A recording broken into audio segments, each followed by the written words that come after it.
하나님은 영이시니 예배하는 자가 영과 진리로 예배할지니라. 아멘.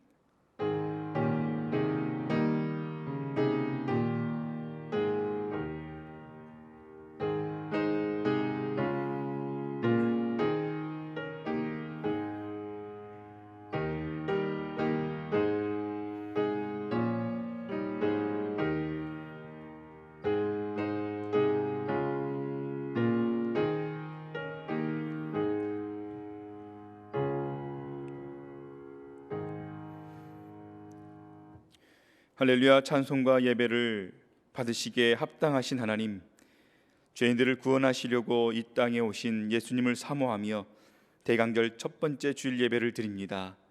성령님께서 친히 이곳에 임하시어 예배하는 우리의 몸과 마음을 거룩하게 구별하여 주시고 저희가 드리는 찬송과 기도와 예물을 받아 주옵소서. 또한 만세전부터 예비하셨던 말씀과 은총으로 저희들의 심령을 충만하게 채워 주옵소서.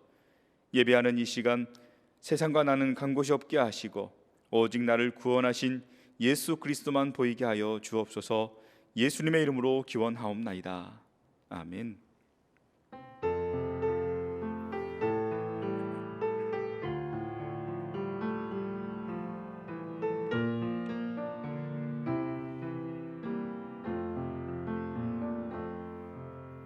왕이신 나의 하나님,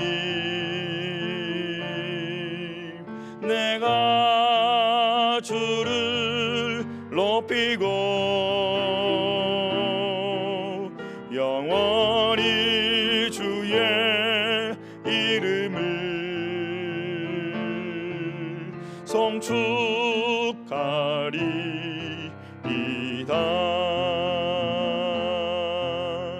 왕이신 나의 하나님, 내가 주를 높이고 영원히 주의 이름을 송축하리이다.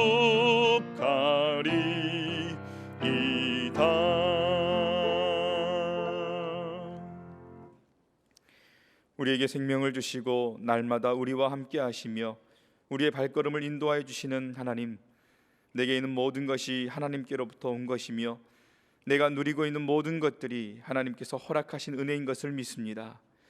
그러나 그동안 저희들은 하나님의 은혜를 잊고 살았습니다. 하나님을 사랑한다 하면서도 물질과 쾌락을 얻기 위해 나의 모든 시간과 노력을 기울이며 살았습니다. 하나님을 섬기는 일과 영혼을 돌보는 일에 소홀히 하며 한 주간을 보내다가 주일을 맞이하였습니다. 자비로우신 주님, 이 시간 참 마음으로 드리는 우리의 회개를 받으시고 이 시간 하나님과 나만이 아는 은밀한 죄를 고백하게 싸우니 주여 용서하여 주옵소서.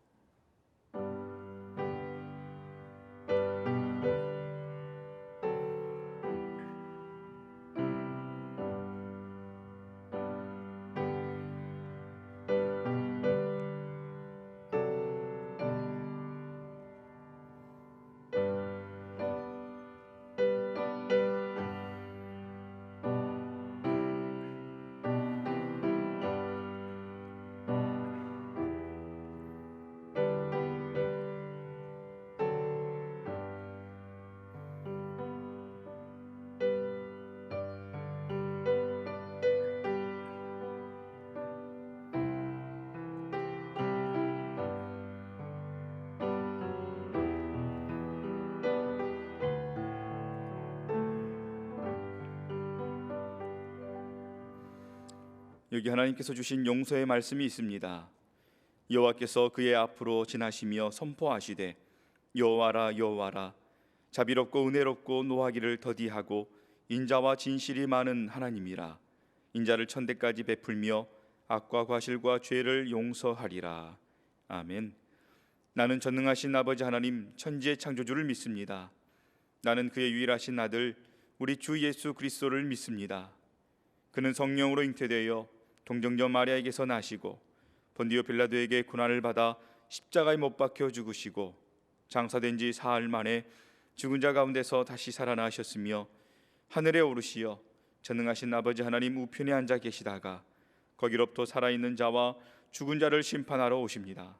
나는 성령을 믿으며 거룩한 공교회와 성도의 교제와 죄를 용서받는 것과 몸의 부활과 영생을 믿습니다.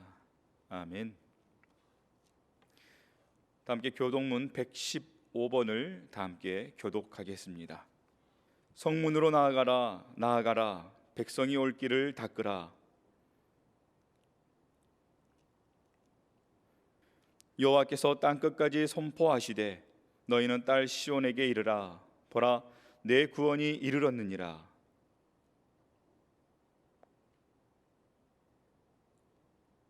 사람들이 너를 일컬어 거룩한 백성이라 여호와께서 구속하신 자라 하겠고,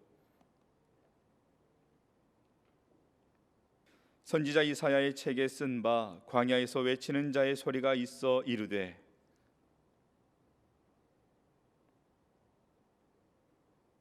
모든 골짜기가 메워지고 모든 산과 작은 산이 낮아지고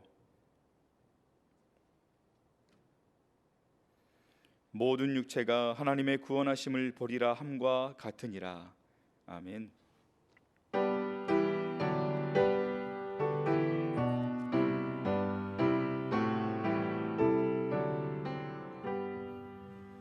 다 찬양하여라. 전능왕 창조의 주께 내 허나 주 찬양. 평강과 구원의 주님.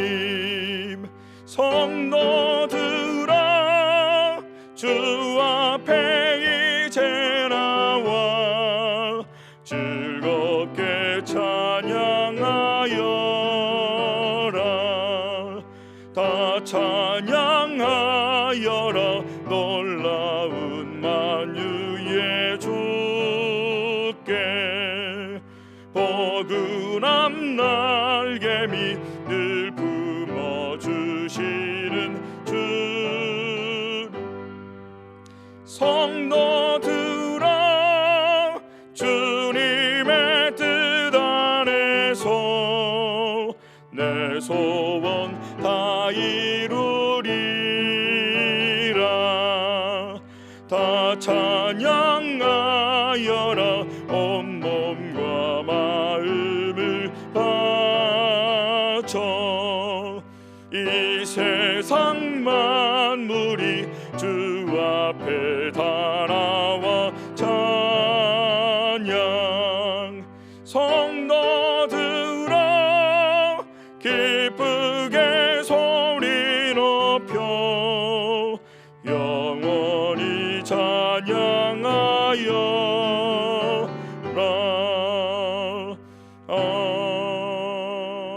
아멘.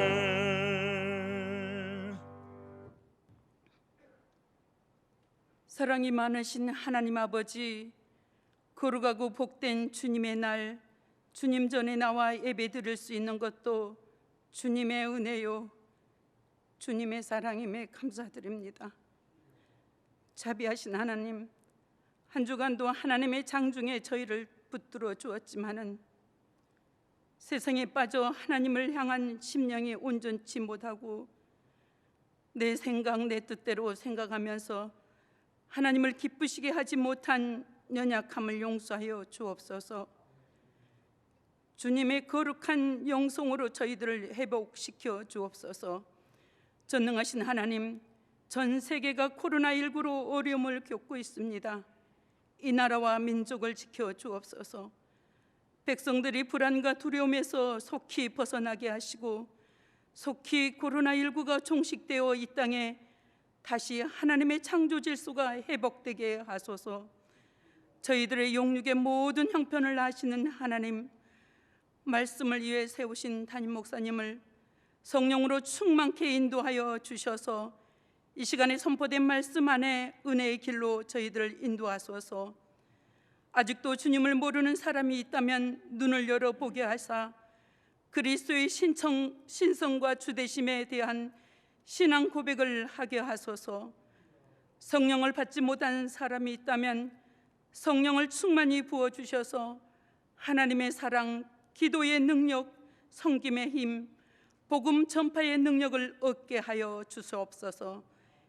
연약한 믿음을 강건케 하시며 불평하는 마음을 감사의 신앙으로 바꾸어 주시며 또한 삶의 각종 멍에에 눌려 고통하는 사람에게는 안식을 주시며 육신의 질병에 시달리는 사람들의 질병을 치료하여 주옵소서.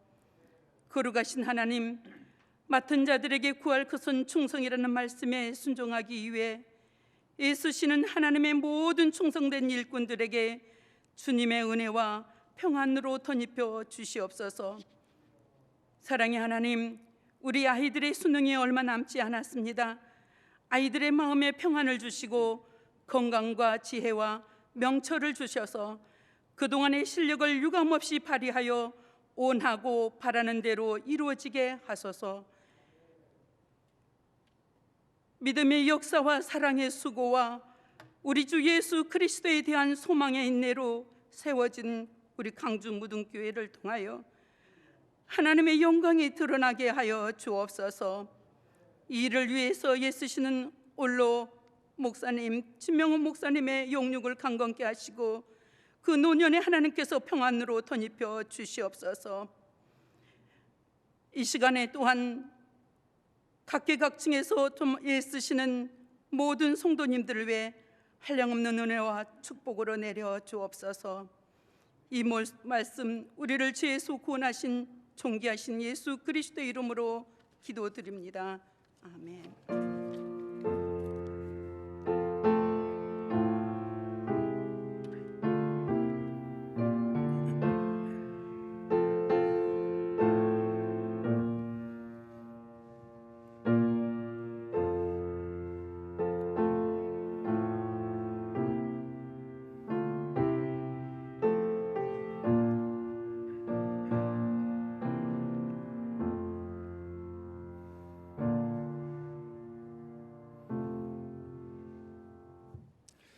찬송가 104장을 부르시면서 준비하신 예물을 봉헌하겠습니다.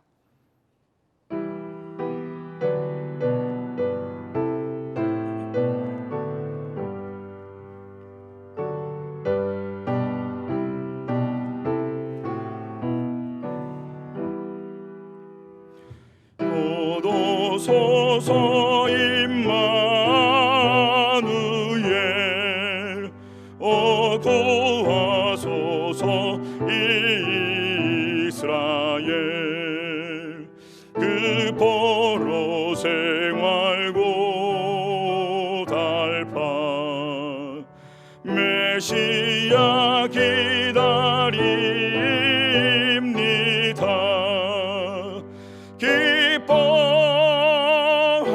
기뻐하라 이스라엘 곧 오시리오 임마누엘 곧 오소서 지혜의 주 온 만물 질서 두시고 참 진리의 길 보이사 갈 길을 인도하소서.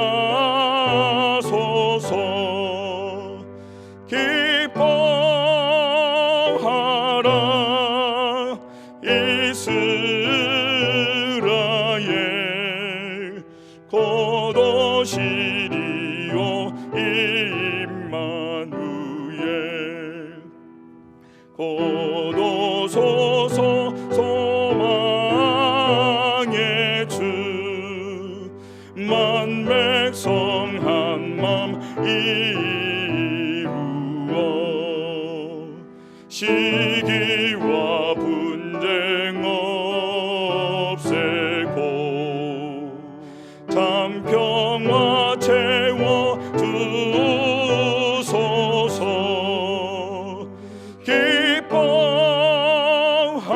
기뻐하라 이스라엘 곧 오시리오 임마누엘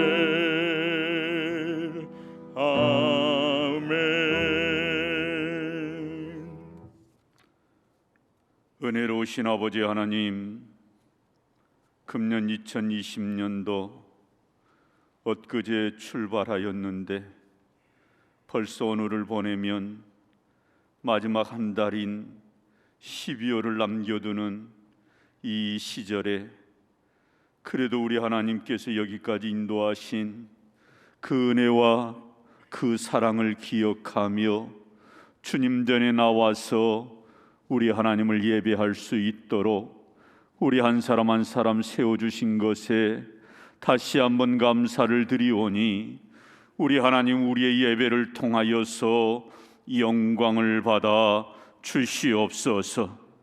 참으로 금년 한 해 이 코로나라고 하는 광풍이 우리의 삶에 불어닥침으로 곤고한 인생이 되었지만 또 이로 인하여서 수많은 사람들이 육체적으로 또 정신적으로 영적으로 그리고 경제적으로 어려움을 당하였지만 그럼에도 주님을 나의 아버지로 부르며 이렇게 예배할 수 있게 하신 것, 이것이 큰 은혜임을 우리가 알고 늘 하나님께 감사로 나아가는 주의 백성들 되게 하여 주시옵소서. 오늘 이렇게 귀한 예물 올려드리는 우리 모든 성도들, 그 삶을 우리 하나님 살펴주시어서 그 일터가 참으로 하나님께서 이른 비와 늦은 비로 부어주시는 그 은혜로 일터가 견고하게 세워지고 그 산업의 지평이 넓혀져 갈 수 있도록 우리 하나님 주님의 돕는 은혜가 있게 하여 주시옵소서. 아버지 하나님, 무엇보다도 우리의 미래를 주님께 올려드립니다.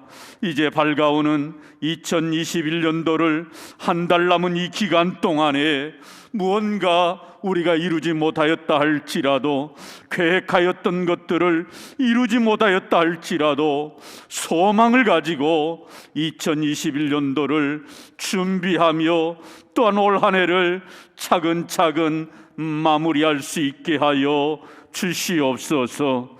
대강절 첫 번째 주일을 맞이하였습니다. 아기 예수님의 오심을 기다리는 계절이 되게 하여 주시고 우리를 위하여, 아니 내 자신을 위하여 우리 예수님을 만세전에 계획하사 보내주신 하나님 아버지의 그 마음을 헤아리는 우리 온 무등의 권속들 되게 하여 주시옵소서.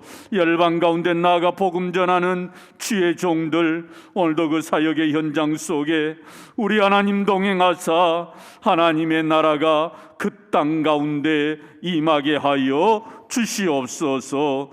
예수님의 이름으로 기도드리옵나이다. 아멘. 지금은 교회 소식 시간입니다. 우리 주보 사면을 참조해 주시길 바랍니다. 아기 예수님의 탄생을 기다리는 대강절이 이번 주부터 시작이 됩니다. 각 가정에서는 성탄 장식을 함으로써 우리 사회에 올바른 성탄 문화를 세우는 일에 정성을 다하실 수 있길 바랍니다. 오늘 오후 예배 설교는 인도에서 사역하시는 이만중 선교사님께서 말씀을 전해 주시겠습니다. 이 주간 수요 예배 2일입니다. 예배 후에 성탄 트리 점등식이 있습니다. 예결선 소위원회 모임이 다음 주일 6일입니다. 오후 찬양 예배 후에 회의실에서 모입니다. 세례문답입니다. 12월 20일 난 예배에 세례식이 있습니다. 세례문답 대상자는 다음 주일 6일까지 사무실로 신청해 주시길 바랍니다. 문답 교육은 13일 주일에 있고 또 문답은 20일 주일 1층 영접실에서 있겠습니다. 광주광역시 사회적 거리두기가 1.5단계로 격상이 되었습니다. 종교시설에 관한 규정은 좌석수의 50% 이내로 제한됩니다. 이에 우리 교회는 차질 없이 예배를 드릴 수가 있습니다. 현장 예배 준수사항 꼭 읽어주시고요. 한 주간 모든 성도님들은 나라와 민족을 위한 다니엘 기도에 동참해 주시길 바랍니다. 기도 제목은 주보 5면에 나와 있습니다. 말씀 대행진이 진행 중에 있습니다. 성경 일독 꼭 할 수 있길 바랍니다. 또 성경 완독하신 분들 계십니다. 감사합니다. 성경 통독을 완료하신 분들은 읽기표를 사무실로 제출해 주시길 바랍니다. 2주간 목요일 3일입니다. 2021학년도 대학 수학 능력 시험이 있습니다. 성도님들의 많은 기도 부탁을 드립니다. 제3기 무등 바이블 아카데미를 위해서 기도 부탁드립니다. 이제 이번 주로 종강을 하게 됩니다. 남성교회 모임이 오늘 오후 찬양 예배 후 지하 1층 중등부실에서 있게 됩니다. 지난주 새로 등록하신 분들이 계십니다. 남일의 성도님, 또 정석길 집사님, 김선숙 권사님 오셨습니다. 우리 박수로 환영하겠습니다.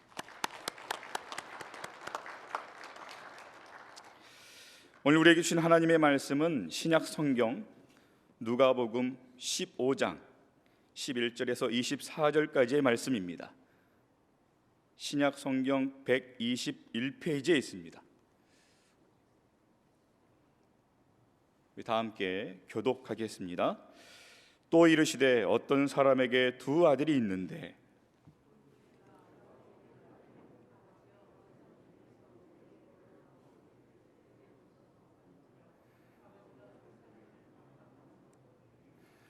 그 후 며칠이 안 되어 둘째 아들이 재물을 다 모아가지고 먼 나라에 가 거기서 허랑방탕하여 그 재산을 낭비하더니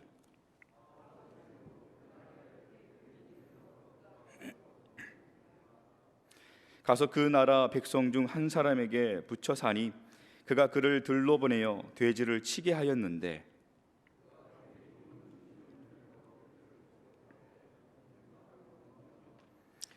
이에 스스로 돌이켜 이르되 내 아버지에게는 양식이 풍족한 품꾼이 얼마나 많은가. 나는 여기서 주려 죽는구나.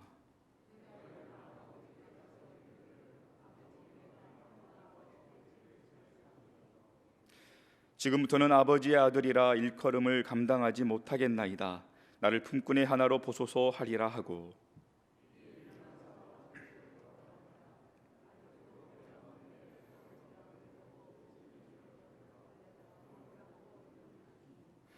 아들이 이르되 아버지 내가 하늘과 아버지께 죄를 지었사오니 지금부터는 아버지의 아들이라 일컬음을 감당하지 못하겠나이다 하나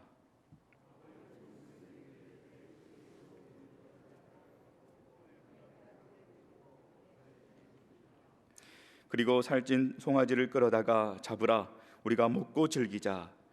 이 내 아들은 죽었다가 다시 살아났으며 내가 잃었다가 다시 얻었노라 하니 그들이 즐거워하더라. 아멘.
할렐루야.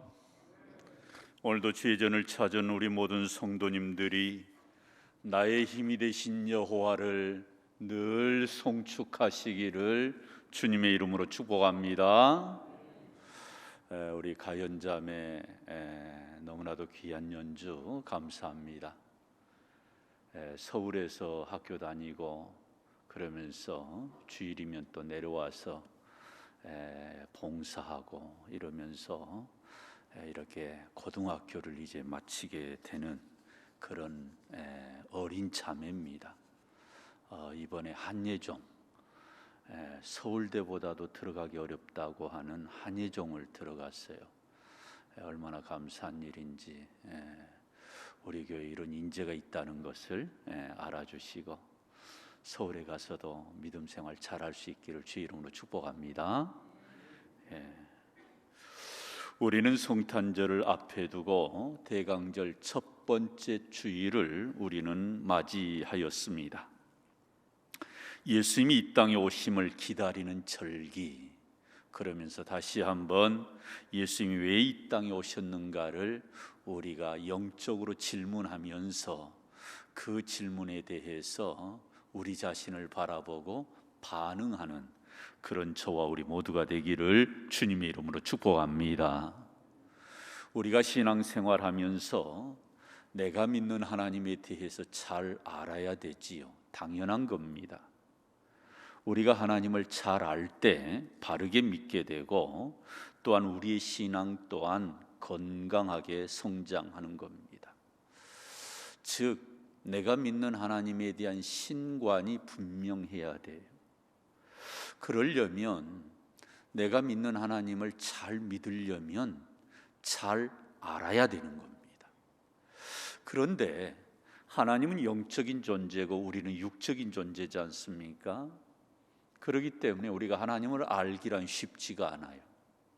그런데 그 하나님을 우리에게 가장 잘 알려주신 분이 계시다고 한다면 그분이 바로 우리 예수님이시다라는 겁니다. 왜냐하면 요한복음 1장에 보면 아버지 품속에 독생하신, 아버지 품속에 계셨던 그 예수님이 인간의 몸을 입고 오신 그 사건이 바로 성탄, 즉 우리가 4주 후에 맞이하게 될 성탄절의 그 성탄인 것이지요. 그렇습니다. 하나님 아버지의 품속에 계셨기 때문에 누구보다도 하나님을 잘 아는 분은 단연코 우리 예수님이시지요. 하나님이 어떤 마음을 갖고 계시는지, 어떤 생각을 갖고 계시는지, 하나님은 어떤 성품의 그러한 존재이신지를 우리 예수님이 가장 잘 아시는 거예요. 그래서 우리 예수님이 수많은 사람들에게 나를 본 자는 아버지를 보았느니라 아주 차원이 다른 그런 말씀을 하신 거예요. 내가 하는 말, 내가 하는 행동, 내가 하는 모든 이런 일들 가운데에 하나님 아버지가 보인다는 거예요.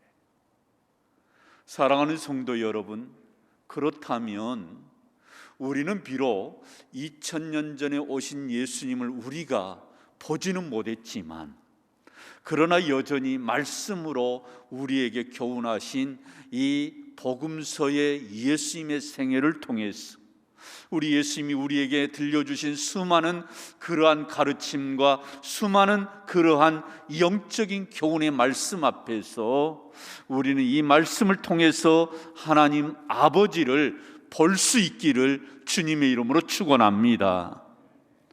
여러분, 굉장히 중요한 거예요. 그러므로 우리가 적어도 하나님을 내 눈으로 본 바는 없지만 말씀으로 하나님이 어떤 분인가가 보여야 된다, 그 말입니다. 여러분, 그런 의미에서 신앙생활하면서 어떤 분은 5년, 어떤 분은 20년, 심지어는 30년, 40년 하신 분들 계시잖아요. 하나님 아버지가 얼만큼 보이세요? 여러분, 이것은 신앙의 어떤 경륜을 가지고 말할 수 있는 게 아니에요. 비록 신앙의 연조가 짧아도, 이 하나님의 말씀을 통해서 하나님 아버지를 볼 수 있기를 주의 이름으로 축원합니다. 하나님이 어떤 분인지, 어떤 성품을 갖고 계신지, 어떤 생각을 갖고 계신지를 우리는 분명하게 볼 수 있다, 그 말입니다. 그런 의미에서 우리 예수님께서 하나님 아버지를 가장 잘 보여주는 내용의 말씀 하나를 꼽으라고 한다면 오늘 누가복음 15장의 말씀, 특별히 탕자의 비유 이 11절로 이 24절까지의 말씀이 하나님 아버지의 그 마음을 가장 잘 드러내준 비유이다라는 거예요. 여러분, 우리가 우리 자녀들에게 무슨 재미있는 동화를 들려주잖아요. 그럼 그 동화를 통해서 우리 아이들이 기뻐합니다. 우리 예수님이 지금 무슨 동화 얘기를 하시려고 이 탕자의 비유를 하신 게 아니에요. 이 비유의 목적은 하나님 아버지를 우리에게 보여주기 위함이다, 그 말입니다. 그런 의미에서 이 비유에 등장하는 주체적인 인물 세 사람이 등장하죠. 아버지와 그리고 집을 나간 둘째 아들 탕자와 그리고 집 안에 있는 또 다른 아들 장남. 물론 하인도 등장하지만 세 사람이 등장해요. 그런데 이 비유의 주인공이 누굴까요? 이 비유의 주인공이 누굴까요? 탕자일까요? 아버지일까요? 장남 첫째 아들일까요? 보는 시각에 따라 다르게 우리가 보는 그런 해석도 있을 수 있지만 이 비유의 핵심은 아버지가 주인공이라는 거예요. 왜 이 비유를 우리 예수님 말씀했어요? 아버지가 이런 존재다. 그런데 이 아버지가 바로 우리가 믿는 하나님이시다라는 것을 잘 알아듣기 쉽게, 우리 예수님의 비유는, 우리 예수님의 가르침은 어린아이에서 저 수많은 그러한 인생의 세월을 겪으며 고차원적인 삶을 살았던 어른들에게 이르기까지 다 알아듣게 해주시는 말씀. 여러분, 제가 교육전도사 시절에 처음에는 중등부로 제가 이렇게 사역지를 배치받고 갔어요. 근데 갑자기 교회 상황이 바뀌면서 저한테 소년부로 가래요. 소년부가 어떤 아이들이냐면 1, 2학년은 유년부, 3, 4학년은 초등부, 그리고 5, 6학년은 소년부인데 그 소년부로 가라는 거예요. 한 번도 소년부 설교는 해보지도 않았는데, 생각지도 않았는데 그리 가라는 거예요. 와, 멘붕이 왔어요. 이 애들에게 어떻게 설교하지? 어떻게 내가 이것을 아이들에게 전달하지? 도대체 감이 안 와요. 아이들 그 눈높이에 그 언어로 그들의 문화를 이해하고 그러면서 그들에게 알아듣기 쉽게 전달을 해야 되는데 그런 경험도 없는 저를 소년부로 보내더라고요. 얼마나 처음에 당황했는지. 그래서 예, 알겠습니다, 가겠습니다. 그리고 3, 4일을 저 동대문 시장에 가가지고요, 그 기독교 백화점 여러 서점들을 돌면서 그 소년부에 맞는 그런 설교 자료도 찾고 그런 설교를 하는 시청각 자료도 찾고 그래가지고 하는데도요, 약간 어려운 게 아니에요. 제가 그림을 6장을 그려요. 그리고 아이들에게 이제 설교를 할 때 제가 그림 뒤에다는 써놓지요. 어린이 여러분, 이렇게 써놓는 거예요.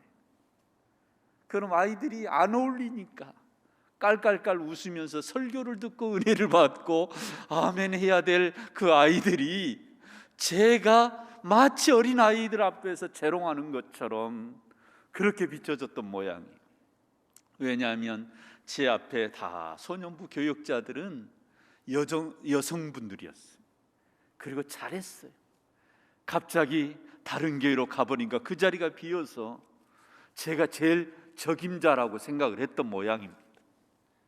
그런데 얼마나 어려웠는지, 여러분, 어린아이들에게 알아듣기 쉽게 설교한다는 거요, 그렇게 쉽지 않더라고요.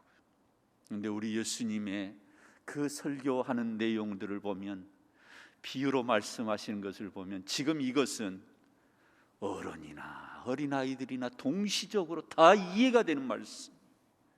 얼마나 쉬워. 우리가 잘 아는 대로 두 아들이 있는데 그 중에 둘째 아들이 아직 아버지가 살아있는데 재산을 달라는 겁니다. 이게 유대법으로서는 허용이 안 되는 거예요. 그러한 가운데에 자기 몫의 분깃, 유산이라고 말할 수 있겠지요. 그 재산을 받아가지고 마침내 아버지를 떠나서 저 객지로 나갔다가 허랑방탕하고 아버지께 돌아오는 이 탕자의 이야기. 여러분, 이 말씀 속에 하나님의 모습이 있고 하나님의 그 마음이 이 말씀 속에 있더라는 것입니다. 그런 면에서 우리 예수님은 이 비유를 우리 많은 사람들에게 들려준 이유, 그 이유가 분명히 있었어요. 그것은 다름 아닌 영적으로 볼 수 없는, 아니 잡아볼 수도 만져볼 수도 없는 그 하나님 아버지를 이 비유를 통해서 우리에게 보여주기 위함이었다는 거예요. 그렇다면 하나님의 어떤 면을, 어떤 하나님의 마음을 우리에게 보여주려고 했을까요? 크게 보면 5가지입니다. 첫 번째로는 무례한 아들의 요구를 허락하신 아버지를 보여주기 위함이었어요. 여러분, 오늘 본문에 보면 이 아들이 아직 자기가 아버지의 유산을 받을 수 있는 상황이 아니에요. 적어도 아버지가 돌아가셨거나 또는 돌아가시려고 하는 직전에 유언으로 남길 때 거기에서 자기 몫이 돌아오는 겁니다. 그런데 장자가 아버지의 유산의 절반을 가져가요. 신명기 17장에 보면 21절 이하에 보면 둘째 아들은 장자가 받은 것에 거기에 또 절반을 가져가요. 그러니까 한 3분의 1 정도 겨우 자기 몫이 있는 겁니다. 그것도 돌아가시고 난 다음 이어야 되는 거예요. 그런데 살아있는 그러한 아버지 앞에 가서 당돌하게 내 유산을 미리 달라라는 거죠. 이걸 뭐라고 그럽니까? 가불이라고 그러죠. 미리 내 것 주세요, 그런 겁니다. 이건 무례한 겁니다. 그런데 아버지는 이러한 아들의 무례함을 허락하는 거예요. 여러분, 여기에 아버지의 마음이 있었다 그 말이지요. 왜 아버지가 이 아들의 무례함을 알고서도 재산을 주었을까요? 어쩌면 이 아버지는 이 아들이 어떤 그 재산 그 자체가 중요한 게 아니라 네가 그것을 가지고 세상에 나가서 살아갈 때 얼마나 세상이 냉혹한 것인가를, 얼마나 세상이 비정한 것인가를 네가 경험해 보기를 원한다. 그러한 아버지의 마음이 있었던 모양입니다.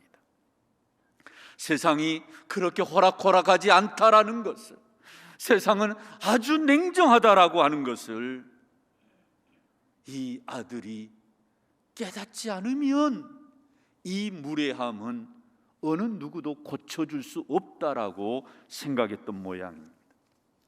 그래서 기꺼이 이 아들의 무례함을 알고서도 아들의 몫을 떼어줍니다.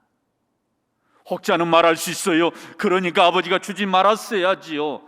잃어버릴 것 같은데 타일러서 잘 다독거려서 주지 말았어야지요. 근데 이 아버지는 그 무례함을 알고도 주었다 이 말입니다. 여러분, 세상이 녹록지 않다는 것을 말로 타일러서 듣는 아들이 있는가 하면 그 아버지의 말을 귀뚱으로도 듣지 않는 그러한 아들이 많지. 아버지에게 무례한 요구를 하는 이 아들이 타이른다고 듣겠습니까? 들을 수가 없어요. 그러므로 참으로 이러한 아들의 모습을 보면서 기꺼이 아버지는 아들의 요구를 허락해줘요. 왜요? 그 아들을 사랑하기 때문이지. 여러분, 저는 가끔 우리의 기도가 이런 기도일 때가 많아요. 하나님께 마치 맡겨놓은 것 같이 하나님 주세요, 주세요, 주세요. 그런 면에서 하나님 아버지의 마음을 우리에게 우리 예수님은 보여주신 겁니다. 두 번째로, 아들을 잊지 않고 잊어버리지 않고 돌아올 것을 기다리시는 아버지를 우리에게 말씀하시고자 하는 거예요. 세상 경험이 전혀 없는 이 아들이 그 유산을 가지고, 그 돈을 가지고 저 세상에 가서 성공할 수 있을까? 잘할 거야? 이런 생각을 하지 않았던 것 같습니다. 여러분, 세상 경험이 없는, 세상 물정을 모르는, 아니 어쩌면 큰아들보다도 훨씬 어린 나이기에 이 아들은 거의 다 이거 탕진한다. 아버지는 안 봐도 훤히 그의 미래를 알 수 있었습니다. 그래서 이 아들이 실패할 것을 알고 계셨던 거예요. 실패를 바라는 건 아니었지만 그러나 실패할 것을 알고 계셨다는 거예요. 직감적으로 이 아버지는 아들에 대한 그 미래가 그냥 주마등처럼 지나갔을 거예요. 이제 이 모든 물질을 잃어버리면 어떻게 될까? 폐인돼 가지고 어디 도시 한 귀퉁이에서 구걸하는, 문정걸씨가는 그런 삶을 살까? 그런데 돌아올 것을 알았어요. 그래서 오늘 본문의 말씀에 보니까 20절에 이렇게 기록되어 있어요. 우리 한번 20절을 같이 읽습니다. 아직도 거리가 먼데 아버지가 그를 보고 측은히 여겨 달려가 목을 안고 입을 맞추니 아멘. 이게 아버지의 마음이라는 거예요. 이게 하나님 아버지의 마음이라는 거지요. 아버지는 아들이 집을 나가는 그 순간부터 아들이 이러한 모든 것을 잃어버리고 결국은 돌아올 것을 기대하며 기다리고 계셨던 거예요. 저 마을 입구에서 동구 밖에서 내 아들이 언제나 올까 날마다 기다렸다라는 거예요. 저 멀리에서 아들 같은 폼새로 걸어온 사람이 살짝 보이는 겁니다. 바로 1m 앞에 온 아들이 아니에요. 저 멀리에서 아직도 거리가 먼데 아들의 행색이 분명한 거예요. 보는 순간 아버지가 달려갑니다. 그리고 측은히 달려가서 그 아들의 목을 끌어안고 입을 맞추는 이 아버지, 이게 바로 하나님 아버지의 마음이라는 것을 우리 예수님은 우리에게 말씀하고자 하셨던 것입니다. 한순간도 이 아들을 잊어버린 적이 없으셨다 그 말이지. 저놈 없는 셈 치자, 내 호적에서 파버려야지. 여러분, 우리 부모님들이 가끔 그런 말씀하지만 그게 진심입니까? 호적에 파버리려고 그럽니까? 아니, 홧김에 그렇게 말씀을 하실 수 있어도 우리 부모들도 자식을 결코 잊을 수가 없더라는 거예요. 한순간도 자녀를 잊을 수가 없는 것이 부모잖아요. 그런데 하나님 아버지가 바로 이와 같으시다라는 거지요. 세 번째로 또한 과거의 잘못을 묻지 않으신 아버지이다라고 하는 거예요. 집을 나간 아들이 드디어 자신의 잘못을 뉘우치고 회개하고 아버지에게로 돌아왔습니다. 그런데 여기서 특이한 점 하나는 이 아버지가 아들에게 너 그럴 줄 알았다, 너 꼴 좋다, 이러질 않았어. 너 그 돈 다 어디에다 썼느냐, 저 같으면 그렇게 한마디라도 해보고 싶은데 그런 말씀 자체가 없어요. 이 아들은 아버지 품에서 내가 돼지를 키우면서 쥐염 열매라도 먹는 것이 차라리 낫겠다고 해서 아버지에게로 돌아온 거예요. 회개하고 돌아온 거지요. 뉘우치고 돌아온 것입니다. 그런 아들을 향하여서 전혀 과거에 대해서, 그 잘못에 대해서 묻지를 않으시는 그러한 아버지의 모습을 보고 있는 겁니다. 이게 바로 우리 하나님 아버지의 마음이라는 것. 중요한 것은 돌아온 그 자체가 중요한 것이고, 중요한 것은 지금보다도 이제 이후로가 중요하기에 아버지는 아들의 실수, 아들의 그 과오에 대해서, 실패에 대해서 거기에 얽매여서 꼴 좋다라고 그렇게 하지를 않으셨다라는 것. 저는 이 탕자의 비유에 가장 은혜가 되는 대목이 바로 여기에 있어요. 여러분, 우리 하나님이 우리를 바라보실 때 이와 같은 마음을 갖고 계시다고 말씀하는 거예요. 우리 죄가 수온같이 붉을지라도 우리가 하나님 앞에 자복하고 하나님 앞에 회개하면 우리 하나님은 미쁘시고 의로우셔서 다시는 우리의 죄를 기억지 아니하신다고 하였다고 한다면, 우리도 하나님 앞에 돌아오는 그 신앙 그 자체가 귀한 것임을 알고 우리가 항상 하나님께로 돌아오는 영적인 야성이 있기를 주의 이름으로 축원합니다. 여러분, 중요한 것은 돌아오는 거예요. 돌아온 이 아들을 향하여서, 회개하고 뉘우치고 돌아온 이 아들을 향하여서 우리 하나님은 지난날의 과거의 잘못을 묻지 않으신다는 거예요. 이것이 바로 우리 하나님 아버지의 마음이라는 거지요. 네 번째로, 이 돌아온 아들을 향하여 아들의 자리와 특권을 회복시켜 주시는 아버지의 모습입니다. 여러분, 오늘 본문 22절을 우리 한번 같이 읽습니다. 같이 읽습니다. 아버지는 종들에게 이르되 제일 좋은 옷으로 내어다가 입히고 손에 가락지를 끼우고 발에 신을 신기라. 아멘. 얼마나 은혜로운 장면인지 몰라요. 이 아들에게 새로운 옷을 입히고, 그리고 가락지를 끼워주고, 그리고 신발을 신겨주는 것. 이게 뭐예요? 너는 내 아들이야. 너 비록 다 잃어버리고 너 이렇게 폐인처럼 너 살다가 왔지만 여전히 너는 내 아들이야. 아들에 대한 신분을 보장해주고 그 특권을 회복시켜주는 모습이다, 그 말입니다.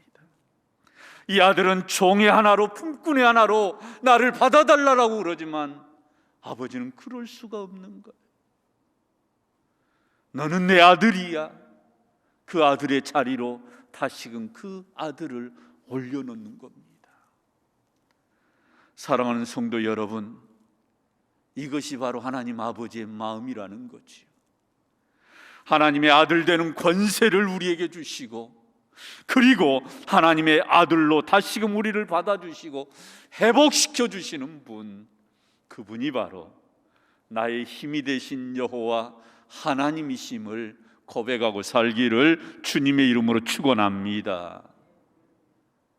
여러분, 그래 너 저기 종들하고 같이 들에 나가서 일하고 돼지치고 그렇게 아버지가 아들을 대하지를 않으셨던 거예요. 우리가 영접하는 자 곧 그의 뜻대로 우리가 정말 살아가면 우리를 하나님의 자녀되는 권세를 주신다. 죄인으로 낙인을 찍어서 너는 여전히 죄인이야, 그게 아니라 하나님의 자녀로, 하나님의 자녀되는 그 특권으로 살아갈 수 있도록 우리 하나님은 우리를 이렇게 우리의 신분을 높여 주시는 줄로 믿습니다. 이게 하나님 아버지의 마음이라는 거예요. 마지막 다섯 번째로, 잔치를 벌이며 행복해 하시는 아버지의 모습이, 회개하고 뉘우치고 돌아온 이 아들을 향하여서 마침내 아버지는 종들에게 잔치를 베풀라라고 말씀합니다. 우리 23, 4절입니다. 같이 읽습니다. 그리고 살찐 송아지를 끌어다가 잡으라. 우리가 먹고 즐기자. 이 내 아들은 죽었다가 다시 살아났으며 내가 잃었다가 다시 얻었노라 하니 그들이 즐거워하더라. 아멘. 아버지는 잔치를 벌입니다. 송아지를 잡습니다. 그리고 풍악을 울리게 합니다. 그리고 야, 우리 아들이 돌아왔다. 어떻게 돌아왔느냐? 내 아들은 죽었다가 다시 살아났으며 내가 잃었다가 다시 얻었다라고 말하면서 동네 사람들을 불러 모아서 이 아들이 돌아온 것을 가지고 기뻐하면서 진심으로 축복하고 그 아들을 위해서 축제를 벌였다, 그 말이에요. 사랑하는 성도 여러분, 누가복음 15장 전체를 보면 잃어버린 것을 되찾는 그러한 비유가 세 가지가 나와요.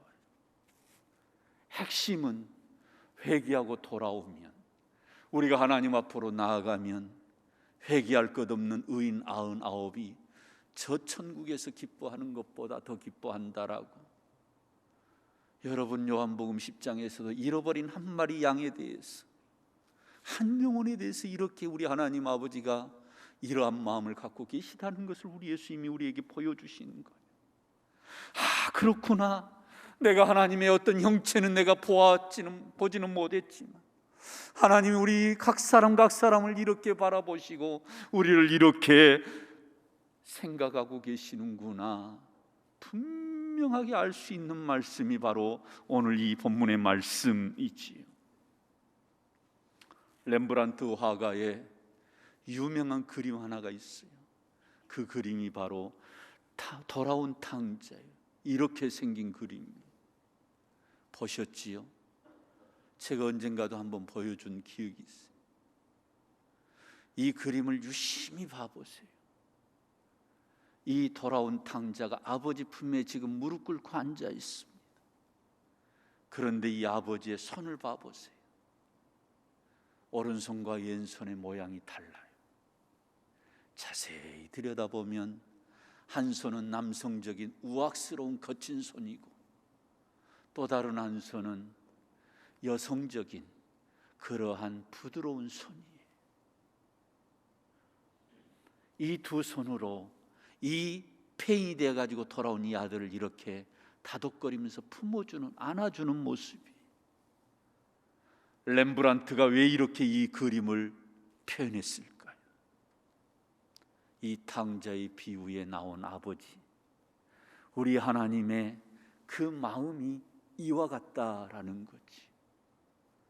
때로는 거칠고 때로는 강하고 그러한 남성적인 손으로 우리를 이끌 때도 있으시지만 때로는 여성적인, 아니 어머니와 같은 그런 자상한 그러한 손으로 우리를 다독거리시는 하나님, 이 하나님의 마음을 렘브란트는 이 그림으로 표현한 거예요. 여러분, 그렇습니다. 그래서 신학자 칼 바르트는 이런 유명한 말을 했어요. 하나님의 사랑은 대상을 찾는 것이 아니라 대상을 창조하신다.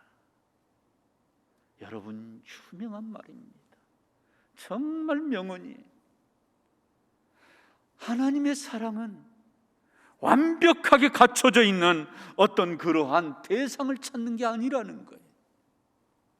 비록 부족하지만, 약점이 있지만, 실패가 있지만, 연약하지만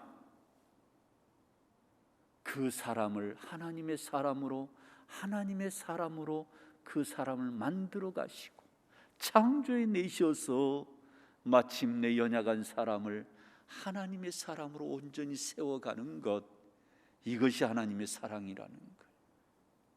그렇습니다. 사랑하는 성도 여러분, 우리가 사랑받을 만한 그러한 완벽한 사람이어서 하나님이 우리를 사랑하신 것이 아니라, 비록 죄인이지만 사도 바울로 말하면 사도 중에 가장 작은 자요 만삭되지 못하여 난 나 같은 자를 하나님이 이처럼 사랑하셨구나 깨달았던 것처럼 허물 많고 성격도 개팍하고 여러 가지 성품적으로도 모자란 건 많이 있지만 수없이 우리가 넘어지고 실패하고 하나님 앞에 결단하였지만 또 일희일비하면서 하나님을 떠나기도 하고 하나님 속썩이는 우리를 하나님은 여전히 이와 같은 모습으로 우리를 사랑하신다라고 하는 것을 우리 예수님은 이 비유를 통하여서 말씀하시고자 했던 것입니다. 사랑하는 성도 여러분, 그런 의미에서 우리는 이 비유를 통해서 생각해야 될 것이 두 가지가 있어요. 하나는 우리가 꼭 탕자로 살다가 하나님께로 돌아와야 하는가입니다. 우리가 꼭 고난을 당하고 어떠한 고통을 당하고 어떤 실패를 당하고 난 다음에 꼭 하나님께 돌아와야 되느냐? 그러지 말라라는 거예요. 잘 나갈 때, 좋은 환경이 있을 때, 아니 평안하게 살아갈 때 그러한 삶에서 더 하나님 아버지의 마음을 알고 그 하나님 앞으로 한 걸음 한 걸음 나아가는 우리 무등의 권속들이 되시기를 주님의 이름으로 축원합니다. 근데 사람들이 묘한 구석이 있어요. 아버지의 그 울타리 안에서 살 때는 그 울타리가 얼마나 소중한지를 우리는 잊고 사는 겁니다. 그래서 아버지를 떠나잖아요. 이 둘째 아들은 아직 아버지 울타리 안에 있어야 되는데 내 목 달라라고 결국 아버지를 떠났던 그 아들이 어떻게 됐습니까? 고통 가운데 그 수많은 치욕스러운 삶을 살았던 삶. 그렇습니다. 우리가 어떠한 고난을 만나고 고통을 당하고 실패를 당하고 나서야 비로소 하나님의 사랑이 무엇인지를 깨닫게 되어질 때가 너무나도 많이 있더라는 거예요. 그래서 돌아오는 것 중요합니다. 그러나 우리 지금 현재 이 울타리 안에서 하나님의 은혜 아래서 살아가는 성도 여러분, 결코 하나님을 떠나지 않기를 주님의 이름으로 축원합니다. 또한 우리가 한 가지 더 생각해야 될 것은 이 본문에 나와 있는 탕자가 바로 저 어느 누구 김집사가 아니고 우리 자신임을 늘 우리는 자각할 수 있기를 주의 이름으로 축원합니다. 아버지를 떠나면 결국은 영적으로 빈곤해진다는 거지요. 아버지를 떠나게 되면 비참함과 굶주림 속에 시달릴 수밖에 없다라고 하는 것을 우리 예수님은 이와 같이 우리에게 말씀하시는 거예요. 그렇습니다. 지금 코로나로 인하여서 우리의 삶이 힘겹지만 그럼에도 불구하고 우리는 늘 하나님의 자녀임을 알고 하나님을 떠나지 않는 이 신앙의 삶을 살면 우리 하나님께서 반드시 이른 비로 늦은 비로 우리의 길을 인도하여 주시는 줄로 믿습니다. 중요한 것은 떠난 자들은 돌아와야 돼요. 돌아오면 하나님은 우리에게 의의 옷을 입혀주시고 천국 잔치로 우리를 초대해 주시는 줄로 믿습니다. 떠나지 않고 여전히 하나님 바라보고 사는 사람이라고 한다면 비록 내 삶의 환경에 고난이 있고 여러 가지 어려움이 있지만 하나님 아버지의 울타리 안에 있는 것이 진정 사는 길임을 알고 우리가 이 신앙 가지고 끝까지 승리하는 우리 온 무등의 권속들 되시기를 주님의 이름으로 축원합니다. 은혜로우신 아버지 하나님, 우리 모두가 우리가 믿는 하나님을 바로 알고 바로 믿기를 원하오는데 우리 예수님이 이 비유를 통하여서 이와 같이 말씀하여 주신 이 말씀 앞에 하나님을 보게 하시고 하나님이 이와 같이 우리를 사랑하셨음을 깨달아 알게 하여 주시옵소서. 예수님이 왜 이 땅에 오셨는가? 하나님 아버지의 그 마음을 우리에게 보여주기 위해서 이 땅에 오셨음을 알게 하시고 이 주님을 우리가 바라보며 일평생 살아가는 우리 무등의 권속들 되게 하여 주시옵소서. 예수님 이름으로 기도드리옵나이다. 아멘. 우리 다 함께 일어나셔서 마지막 찬양 함께 찬양하십시다.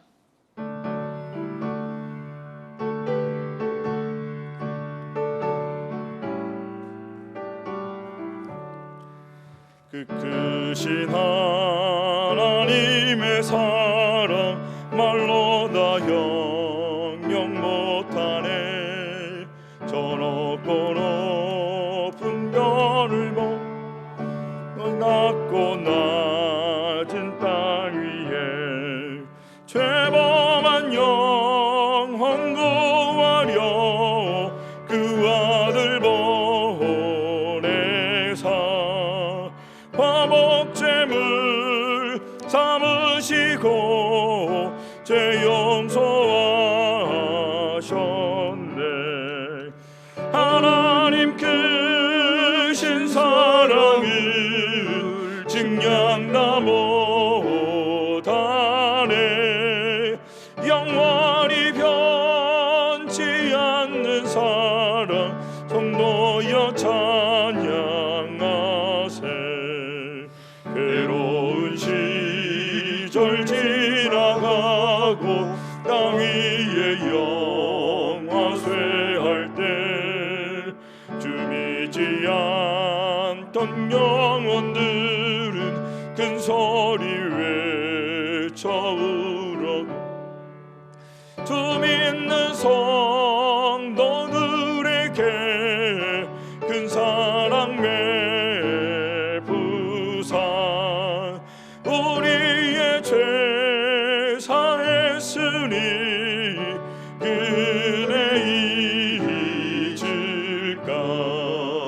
하나님 크신 사랑은 증량다 못하네. 영원히 변치 않는 사랑 성도여 찬양하세. 하늘을 두루마리 삼고 바다를 먹물 삼아도 한없는 하나님의 사랑 다 기록할 수 없겠네. 하나님의 크신 사랑 그 어찌 다 하실까. 저 하늘 높이 쌓아도 채우지 못하리. 하나님 크신 사랑은 증량다 못하네. 영원히 변치 않는 사랑 성도여 찬양하세. 할렐루야. 전국적으로 다시 확진자가 증가하고 있어서 각 지역마다 많이 긴장하는 것 같습니다. 그래도 우리 광주 지역은 조금 나은 형편인데 계속해서 두 자릿수로 이렇게 확진자가 나와서 다소 염려되는 마음이 있습니다.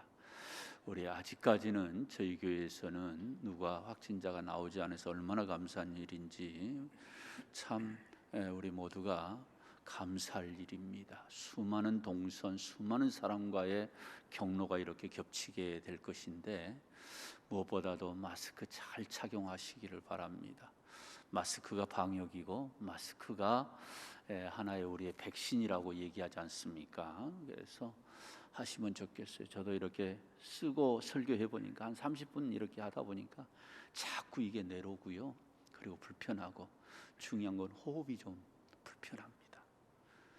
그리고 이론적으로도 우리가 산소는 들이마시고 이산화탄소는 내뱉는다고 그러는데 이산화탄소를 내뱉어가지고 다시 그걸 마시면 이게 어떻게 되는 건가 하는 생각도 제가 가져봐요. 이산화탄소가 보통 연탄가스와 같은 것인데 하여간 우리 그럼에도 이 마스크 꼭 착용하시면서 우리가 우리 자신을 잘 우리가 살필 수 있기를 주의 이름으로 축복합니다. 기도하겠습니다. 지금은 우리 주 예수 그리스도의 은혜와 하나님의 크신 사랑과 성령님의 인도 교통하심이 우리 모두가 하나님을 알고 그 하나님 아버지의 마음을 알아 나를 사랑하시고 나를 이렇게 우리에게 다가오시는 분이심을 우리가 늘 잊지 않고 이 귀한 믿음으로 일평생 살아가기를 원하는 우리 온 무등의 권속들 위에 지금부터 영원토록 함께 계시기를 축원하옵나이다. 아멘.